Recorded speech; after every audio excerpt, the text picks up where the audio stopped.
Memasuki 2026, Rusia masih berupaya menegaskan bahwa kehancuran total Ukraina tak terhindarkan.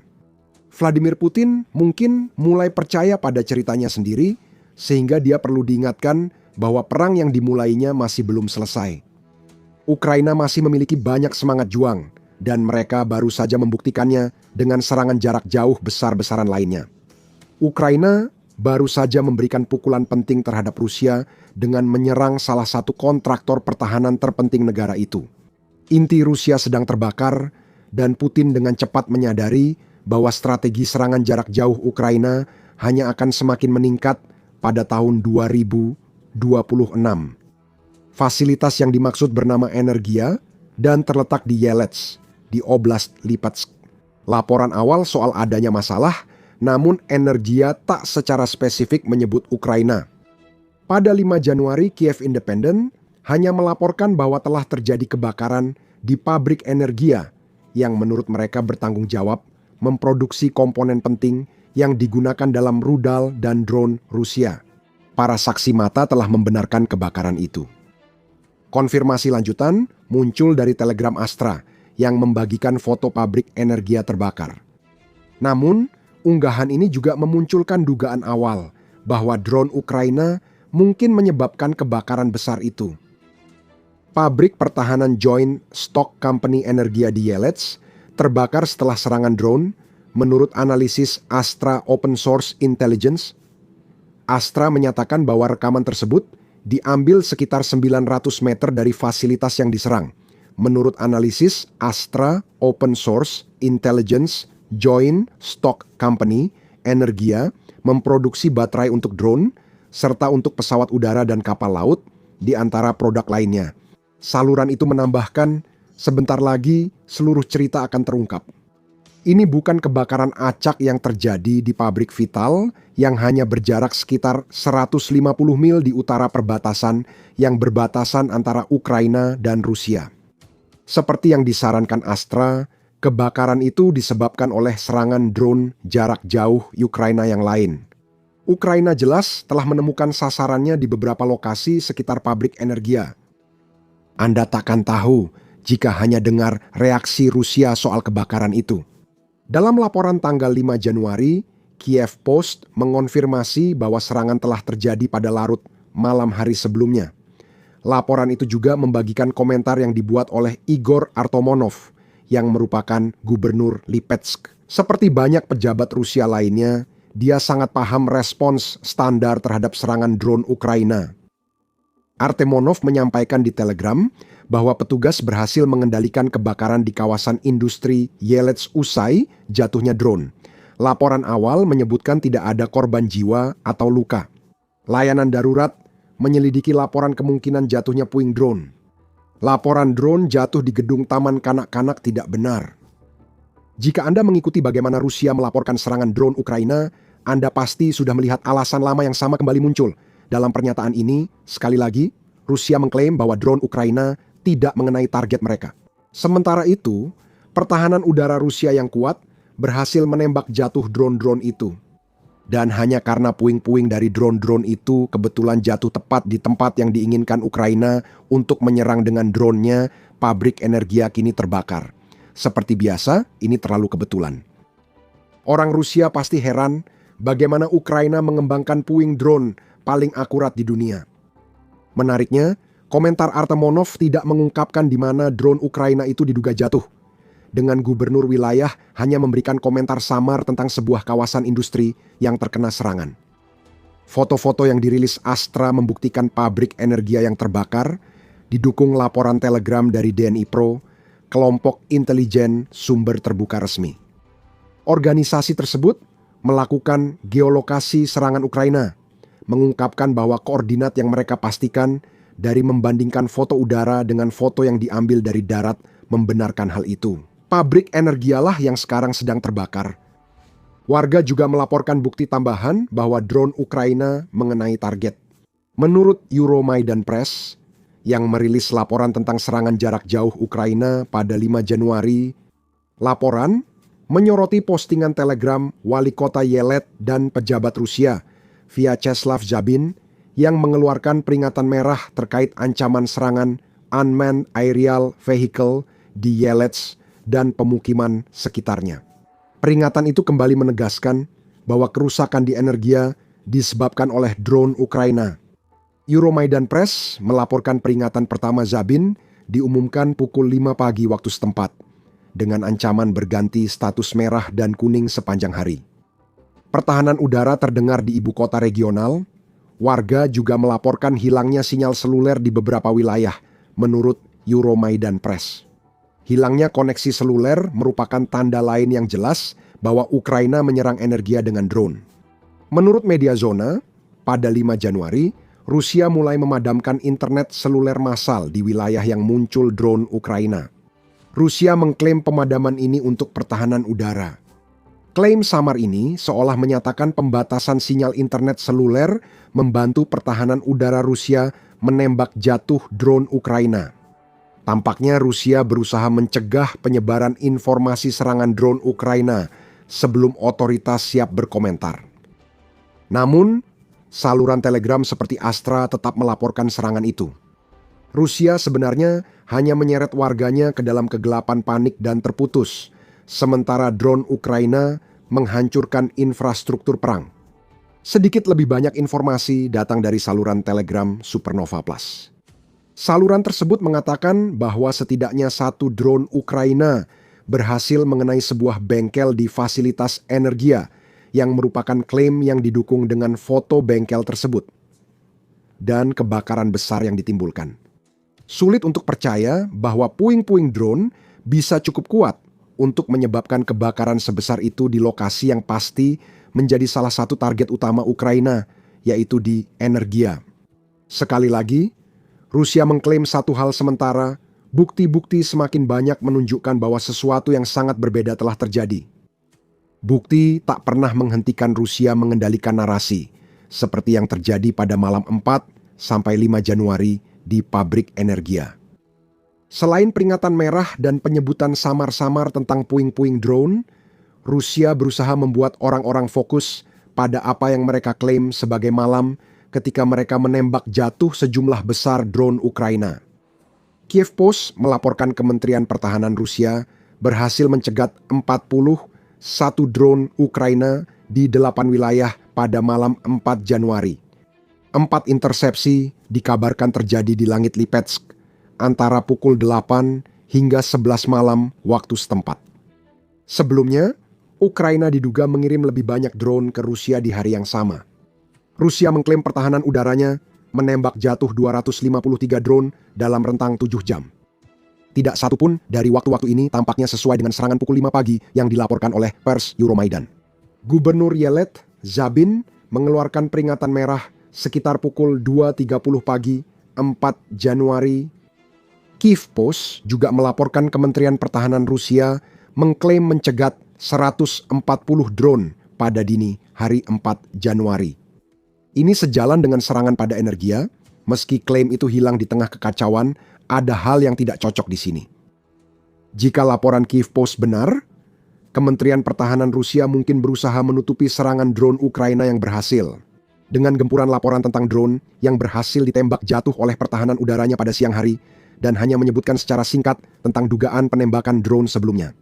Meski mempercayai pernyataan Rusia, 4 Januari tetap menunjukkan Ukraina melancarkan salah satu serangan drone terbesar selama perang dengan Rusia. Rusia mengklaim telah menembak jatuh 437 drone dalam kurang dari 24 jam menurut Reuters. Dari jumlah drone tersebut, 86 diantaranya dikabarkan ditembak jatuh di atas Bryansk dan 57 lainnya ditembak jatuh di Belgorod. Ukraina juga menargetkan wilayah Rusia seperti Vladimir dan Tver, namun belum ada laporan drone berhasil mengenai sasaran di sana. Sementara itu, Ukraina tidak mengonfirmasi maupun membantah apapun terkait serangan drone besar-besaran ini. Tampaknya mereka cukup puas membiarkan gambar-gambar pabrik Energia yang terbakar berbicara sendiri. Ukraina menargetkan pabrik itu dengan alasan tertentu. Ada beberapa alasan, kita baru bahas satu. Kita sudah menyebutkan bahwa pabrik itu memproduksi komponen yang digunakan dalam drone dan rudal. Beberapa rudal paling berbahaya milik Rusia, seperti rudal balistik Iskander dan beberapa rudal jelajah, termasuk dalam persenjataannya. Rudal Iskander adalah masalah besar bagi Ukraina.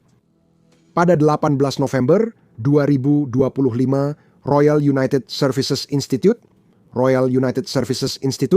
merilis laporan tentang serangan rudal Rusia ke Ukraina dari September 2022 hingga 24 Oktober 2025. Selama periode itu, Rusia melancarkan 345 serangan ke Ukraina, termasuk 939 rudal balistik Iskander dan Kinzhal. Tingkat intersepsi Ukraina terhadap rudal ini masih di bawah harapan mereka.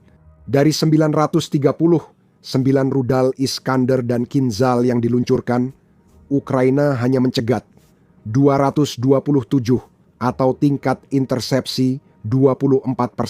Rusia menyoroti 18 dari 345 serangan Rusia dengan rudal ini, di mana Ukraina berhasil intersepsi 100%.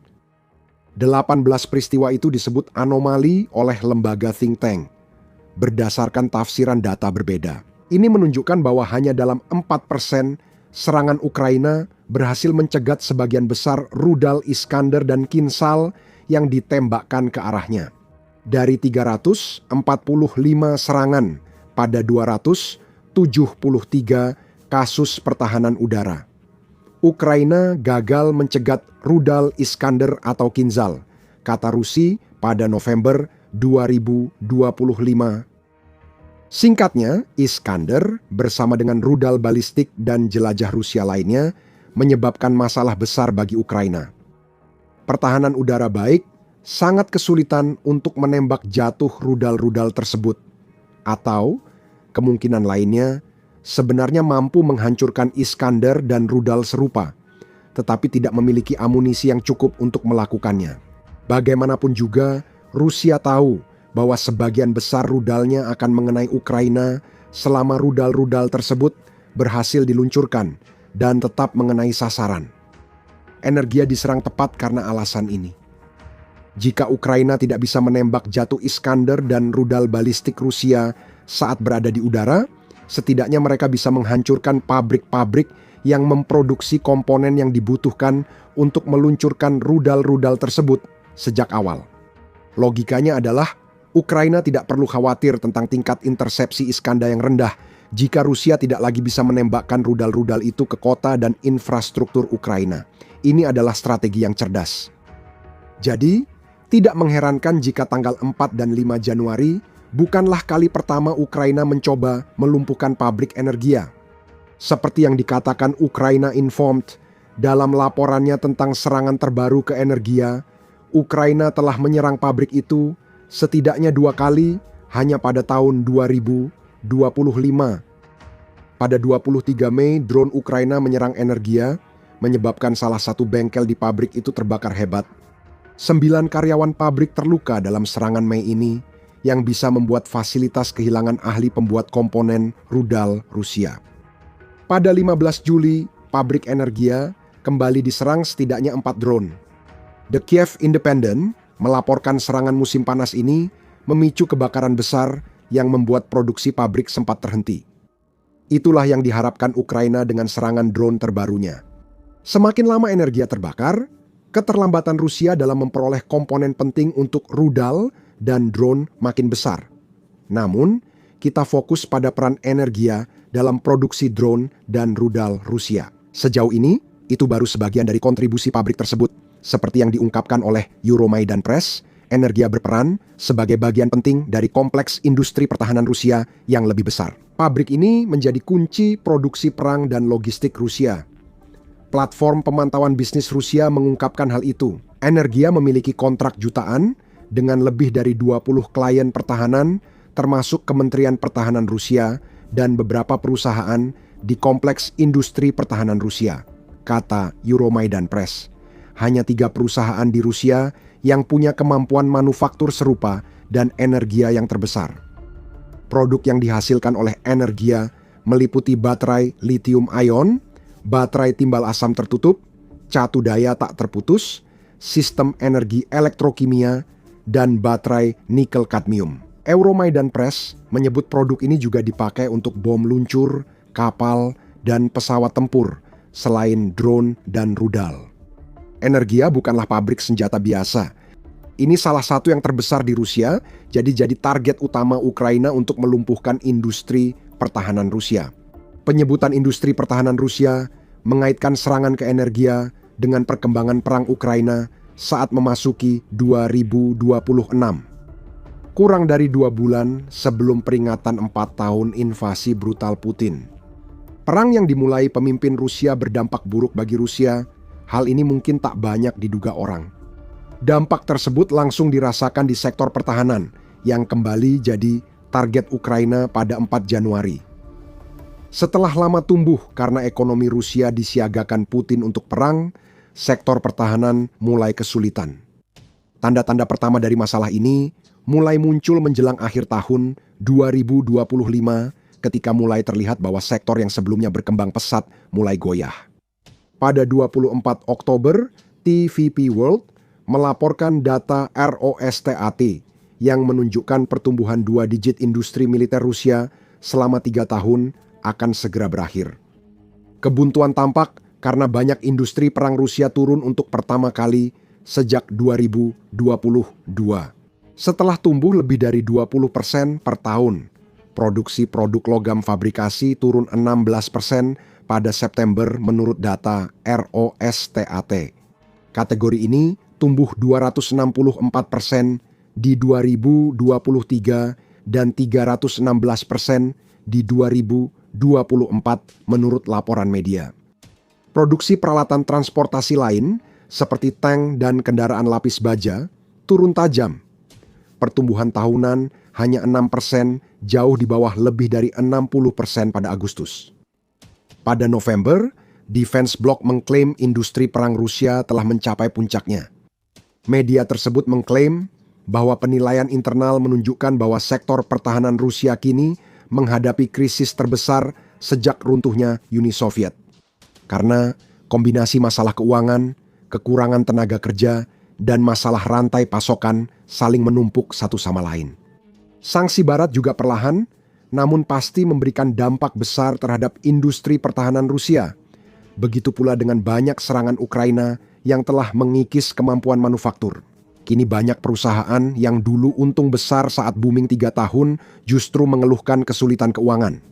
Korporasi Pesawat Terpadu adalah salah satunya, produsen pesawat tempur utama. Perusahaan ini kekurangan dana hingga sulit membayar kontraktor, menyebabkan banyak kreditur menggugat di pengadilan untuk menuntut pembayaran. Kronstadt, salah satu produsen drone terbesar di Rusia, juga menghadapi puluhan tuntutan utang. Dengan periode antara musim panas 2025 hingga November 2025, terdapat tuntutan sebesar 7 juta yang diajukan terhadap perusahaan. Ini hanyalah beberapa contoh saja. Namun, masalah pendanaan ini memengaruhi perusahaan-perusahaan terkait perang di seluruh Rusia saat mesin perang Putin runtuh di sekelilingnya. Ukraina terus melakukan pengeboman udara terhadap pabrik-pabrik dan fasilitas-fasilitas. Kontraktor pertahanan Rusia juga jadi target perang hibrida, termasuk peretasan.